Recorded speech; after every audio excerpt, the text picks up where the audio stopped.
Yung pag pinipilit mo pa yung sarili mo na magstay sa isang relasyon na you are no longer happy and you are no longer satisfied. Bakit iniwan mo? Ito ay nangiiwan kayo. Huwag ganun. Usapan natin na magkasama tayo. Bakit iniwan mo? Nakakita ka lang ng mas maliit bewang iniwan mo na ako. Nakita mo lang na mas malaki. Sukat ng paa niya, iniwan mo.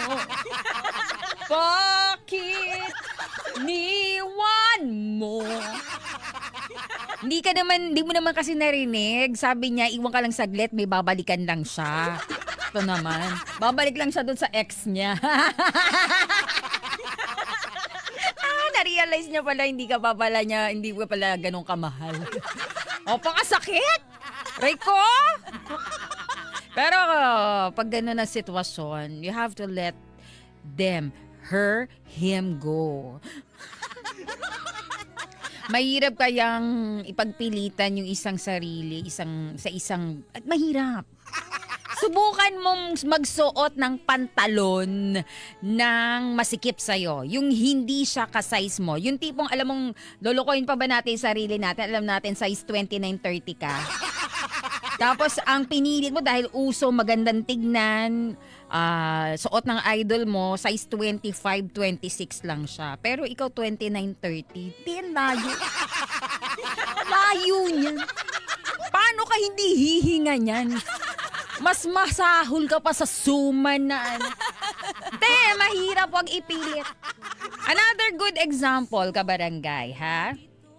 Kapag bumili ka ng isang sapatos na masikip sa'yo, kahit na anong ganda niyan sa paa mo, kahit anong bagay niyan sa suot mo, pero pag alam mo masikip sa'yo, like size 38 ka, pero ang kinuha mo 37 lang, hindi yan magtatagal. Siguro kaya mo siyang suotin ng mga hanggang maximum 4 hours. Pero pag pinatagal mo yan, lahat ng kuko mo kulay itim na. Nangamatay na yan. Naku po. So ganun din sa pag nagmamahal tayo, pag nakikipagrelasyon tayo, pag hindi na swak, hindi na swabe, hindi na siya ganun. Ganun. Di mo masabi ng tama, hirap ba? Ay ko. Basta yun lang masasabi ko sa inyo, huwag niyo ipilit. Tapos magre-reklamo kayo, tatawag kayo dito. Totok-topapan nyo na naman, sasabihin nyo kasi ganito. Pinilit mo Gigigil ako Huwag nyo akong hinahamon. Sanay ito. Sanay ako makipaghamunan kahit suntukan.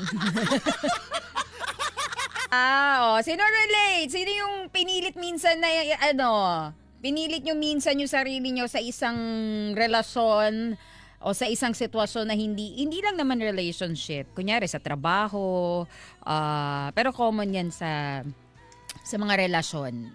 Yung pag pinipilit mo pa yung sarili mo na magstay sa isang relasyon na you are no longer happy and you are no longer satisfied. For the sake of pinagsamahan. Wait. Uso pa ba? May meron ka gusto mo pang patayo ng monumento? 'Di ba? Dati ang marriage di natitibag. Ngayon, well. Narurupok din dyan. Kaya wag kang safe na pag kinasal kayo, titinuyang ka relasyon mo. Wait. Take it from the expert. Tanungin mo yung mga naghiwalay.